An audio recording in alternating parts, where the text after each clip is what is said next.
Frankie, thank you. It has been more than a week since leaders in Snohomish County released a video slamming state lawmakers for holding law enforcement back from pursuing certain criminals.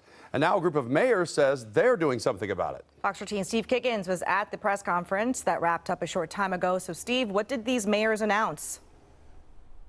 Well, I'll tell you what, Hannah and David, it's a really big announcement with some really big and lofty goals, but really missing a lot of specifics on how they intend to reach some of those. These leaders were joined by police officials who say, look, levels in crime in the North Sound, it's not safe. And now they're forming this nonprofit organization to try and brainstorm ways to tackle some of these tough issues. Our hope is that by bringing together local government and business leadership, that will allow us to pursue coordinated strategies and necessary changes to the criminal justice system among the public, private, and nonprofit sectors and make a real difference in our communities. We need to take a realistic look at the problems, search for more effective solutions, and identify how we can more effectively work together. Everett Mayor Cassie Franklin describing at the kickoff of this press conference exactly how this coalition intends to meet the challenge.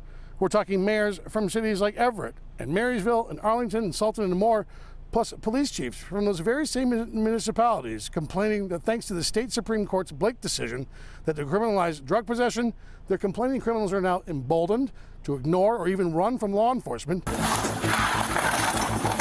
And he's gone. Oh, he's crashed.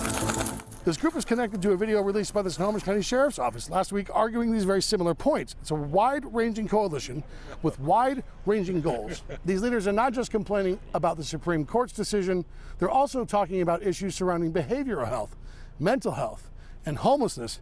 Take a listen to how they hope to address some of those challenges. I think that mental health, behavioral health system has been underfunded for decades. So there's no one elected body that is to blame. This is a system that has been underfunded for a very long time. And so one of the things that we are advocating for, educating the community about this, is that we need more resources there.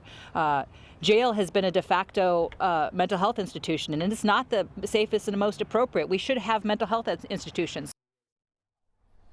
So the name of this nonprofit organization includes the words mayors and business leaders, except none of the mayors during this press conference today could tell us which business leaders from where we're going to be joining this coalition. That's so far in the works. They tell us they'll be announcing names a little bit later, but there's also been some pushback by state lawmakers who were critical of law enforcement's take, the response to the Blake decision. We're working to connect with those lawmakers who have had that kind of critical response and ask their response to what was announced earlier today. When we hear from them, we'll share that with you.